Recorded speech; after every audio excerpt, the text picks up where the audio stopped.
Welcome back. Now in this video, we're going to be going over setting up your site to promote product offers. You are now looking at the ClickBank Marketplace, and this is one of the locations where you'd be able to find affiliate products to promote to your team members or to prospects or to people who are not quite ready to purchase anything in your opportunity. So what you can do is you can actually go and get the affiliate link from this platform. And if you click the promote button on any of the offers, they're going to ask you for your account nickname. Now you'll need to have set this up ahead of time. What we're going to do is we're going to write in an account nickname. And then what we're going to do is we're going to click the create button. We'll then be given a long, unique link. Now this link is not going to look good if we're going to give this or present this to our team. So what we want to be able to do is we want to be able to use it with our team on our site, but we want to make sure that it's branded from our site. And so what we're going to do is we're going to do something inside of our site that will help us to brand our affiliate products. And we're going to do that through a plugin. And we're going to go to the installed plugins, or actually we're going to add a new plugin. And we're going to write in the keyword here. I'm going to write in affiliate link cloaking. And we can install the site Pretty Link Lite. And this will allow us to hide that long, ugly link. All you'll need to do is you'll need to click the Install Now button. Once you've done that, then you'll need to activate. Now there is a pro version that you can actually use, but the version with just the light version will help us just fine. So what we're going to do is we're going to click Add New Link. And we're going to put in the URL that we just picked up from ClickBank. We're going to paste it in there. And then we're going to write in the link that we want it to be. So in this particular case, we're going to write in networking. We're going to give it an internal title. And then we're going to click create. And then when we get ready to use the link on our site, all we have to do is to go and grab this link, copy it to the clipboard, and now our site is ready to promote affiliate offers. Okay, so with that, thanks, and I will see you in another video. Welcome back. Now in this video, we're going to be talking about securing your site content. You're now looking at the page creation area, and what we're going to do here, the same is going to be true for a post. Now, if we have content that we only want a certain number of people to see, and we want to safeguard that content, there are some ways for us to be able to do that. And one of the ways that WordPress allows us to do this is for us to change the visibility to password protected. We will give our content a password, and then the only way that someone's going to be able to read this post is if they know the password. Now, if we have video that we're actually going to be doing, there are ways to even safeguard the video that we're doing. They don't necessarily pertain directly to WordPress. You can actually upload a video to Vimeo, and you can make it password protected. So you can actually password protect the video as well as password protect the post. Now WordPress has some free solutions that do give you more flexibility in terms of how you're going to safeguard some of your content. One of those methods is going to be the use of the plugin S2 Member, which will help you to safeguard some of your content. Now, if you're willing to look at a paid plugin, there is the plugin MemberSonic, which is simple to use and not as expensive as some of the other plugins that do the same thing. This will allow you to integrate with networks like JVZoo and Warrior Plus in order to sell your content and to sell memberships. A solution that is less involved than MemberSonic is going to be Download Express. This will not be a membership site, but it will help you to safeguard your content. So it is a simple way to protect all of your download pages. Now, if you want to do time-based subscriptions and you want to safeguard your content that way, there are plugins that will be a little more elaborate. One is called Wishlist Member, and there are others like them. These plugins are for a full membership, and you're going to be able to do quite a bit with them. You just want to make sure that you really do need this level of complexity for your network marketing business. In the end, it will come down to what is going to be easiest for your team and your downline to be able to get from you. And you want to make it as easy for them as possible for them to be able to get the information they want and to succeed with it. Okay, so with that, thanks, and I will see you in another video. Welcome back. Now in this video, we're going to go through 3 things to make your site instantly unique to brand your business. We are now looking at the outside of our site, and what we're going to do is we're going to go back into the dashboard area. And the first thing we're going to do is we're going to change the menus. And we're going to do that by going to the appearance, and we're going to go to this link that says menus. Now you're going to notice that our site has 4 topics across the top menu. And what we want to do is we want to customize that. We want to change that to something that our team is going to find more approachable. So as we're inside of the menu area, what we're going to do is we're going to change some of these categories. So for example, we're going to change this to from about to about Team Victory. We're going to change the blog category to the Team Victory Diaries or Journal. And we're going to change the contact information, and we're actually going to remove this, and we'll talk about this a little bit more as we get to that section about our contact page. We're going to add in a custom link instead, and so we're going to create a custom link and we're going to place that in the menu. So once we've done that, we're going to click add to menu, and we're actually going to move this up.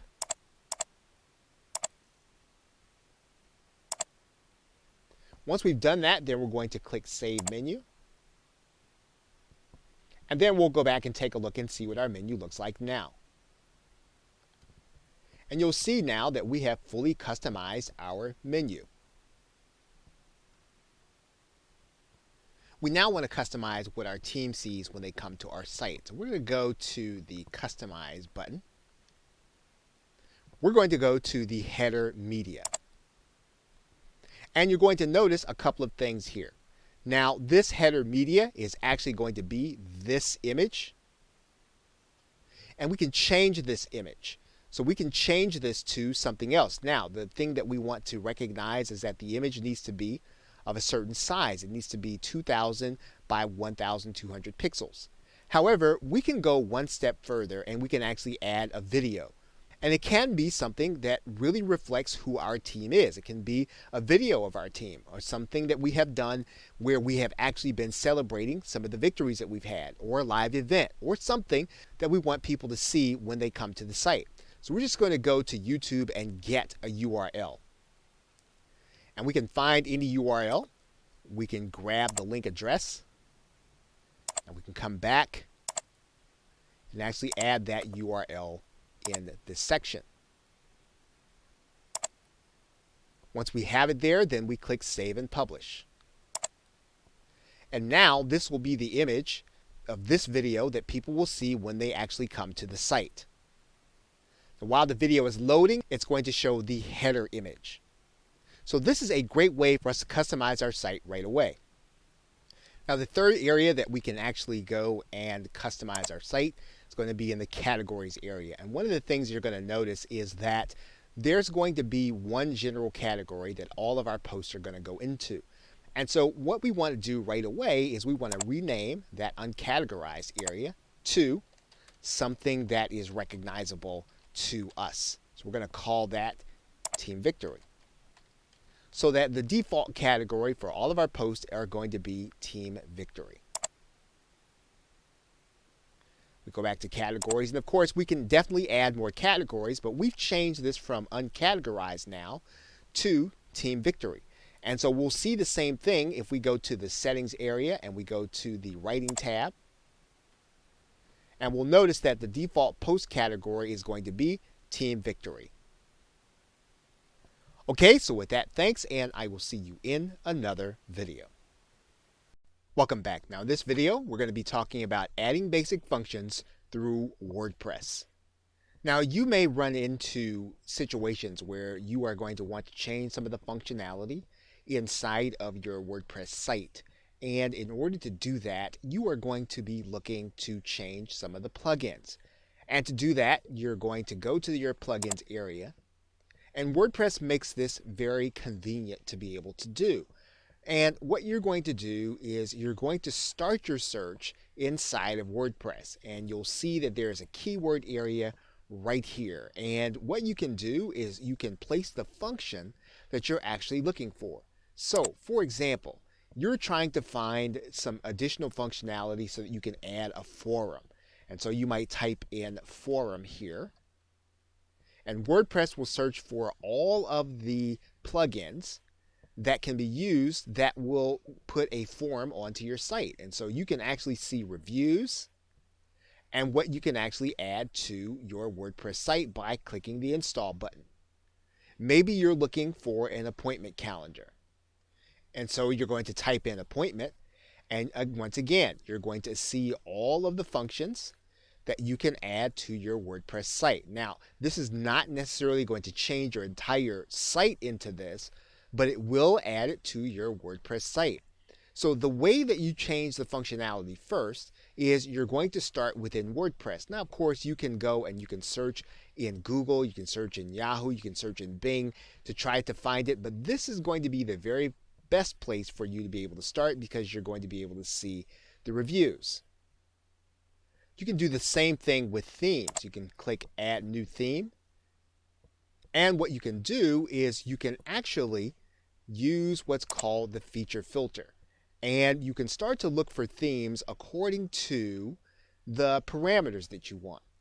And so if you are looking for a theme with 3 columns, and you're looking for something that has a custom header, then what you can do is you can actually apply these filters.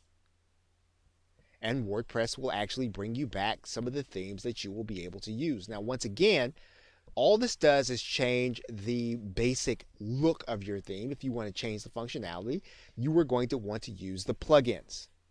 Now, if you find that you've installed a plugin, now let's go to the installed plugins area, and you are uncomfortable with what it is doing on your site, what you can do first is you can deactivate the plugin. And what that will do is that will take out anything that you've done with that plugin on your site.